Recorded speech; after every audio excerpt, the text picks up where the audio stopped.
Thank you very much for being here and participating at our conference and giving us your time for the interview. And I, as a former diplomat who has passion for getting involved science and technology in the international affairs, could you tell us about the current status of the involvement of science and technology in our foreign affairs issues? It would be a very short report, Mehrdad, because the point that I try and make in my book, Guerrilla Diplomacy, and in the course that I teach at U of T in Science, Technology, and International Policy is that for all kinds of reasons, international policy on one hand, in conjunction with diplomacy and the foreign ministry, and science and technology and research and development and innovation on the other, seem to exist in separate bubbles which only rarely intersect. And the argument that I make is that given the nature of the fundamental threats and challenges in the globalization age being rooted in science and driven by technology, whether we're talking climate change or diminishing biodiversity, species extinction, food insecurity, scarcity of resources, genomics, environmental collapse, and so on. Each one of those, rooted in science, driven by technology, had very little to do with religious extremism or political violence, led me to the conclusion, as a result of all this research that I did in this stuff, that in fact in the 21st century, it's development which has become the new security. In order to achieve development, as opposed to underdevelopment and insecurity, we're going to have to address these problems that are rooted in science and driven by technology.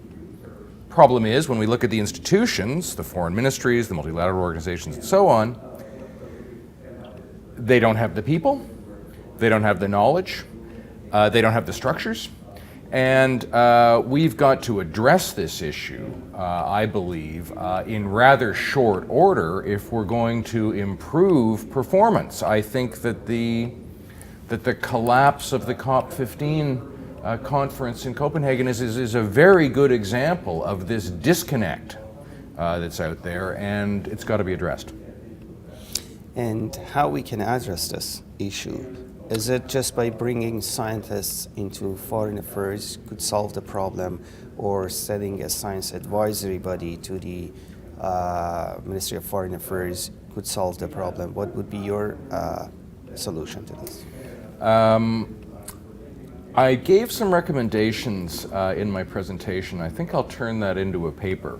The sorts of ideas that you've just mentioned, the quick fixes of appointing a science advisor to the Deputy Minister of Foreign Affairs and moving the national scientific advisory function back into the central agencies, say the Prime Minister's office or the Privy Council office, and that's got to be part of it.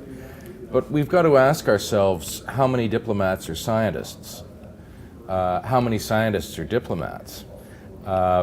When science is seen in society as something remote, complex, and rather impenetrable, and diplomacy and international policy is seen as exotic, esoteric, and irrelevant, that's a heck of a double whammy. So when you put science and diplomacy together, it's a bit like matching two negatives, and there's a lot of work to be done there. So it's partly about turning the outside in and bringing the inside out. I'd like to see more secondments, more exchanges, more cross-fertilization. I'd like to see science and technology issues central to the curriculum of the Canadian Foreign Service Institute so that it becomes part of this continuous learning. I'd like to see people brought in from the outside all throughout the foreign ministry. You probably know that in the case of the US and the UK, they're rather further ahead of us in this. The United States has, well, a senior science advisor in the State Department. They have science envoys appointed by the President. They have the Jefferson Fellows program that brings 40 to 50 postdoctoral scientists into the State Department structure and missions abroad every year. They have a Science Fellows program that brings in practicing scientists and researchers. So they're well advanced. The UK has what they call their Science and Innovation Network. They have 6 positions in Canada, 6 people at their consulates and at their High Commission in Ottawa dedicated to following S&T issues in Canada. We have nothing like that. We don't even have the science advisor in the department, and the Science and Technology division that we've got is over on the trade side. It's well down the hierarchy, and given the nature of the challenges we face, in my view, this just won't do. And how do you see, the last question, how do you see the venues such as CSPC could help or raise the issues, discuss the issues, and possibly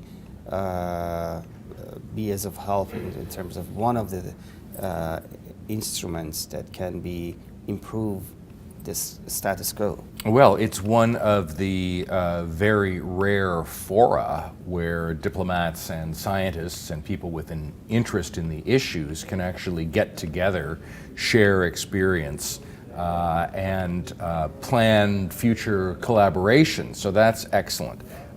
We can bring public profile to these issues, as has been the case, as we were just mentioning, with some coverage on cbc.ca, which is an excellent thing. You know, networking is, I think, fundamental both to science and to diplomacy. And you can get a certain amount done in the cyber world and online, but frankly, there's nothing like FaceTime when it comes to cementing these kind of interpersonal relationships that tend to endure. So I think that the Science Policy Conference, by providing a medium for that kind of interaction and exchange, is playing a fantastically supportive role in encouraging exactly this sort of cross-fertilization that I argue is essential if we're going to get on with dealing in a pragmatic way with addressing these problems. Mr. Copeland, thank you very much for your time. Mirdad, pleasure's all mine.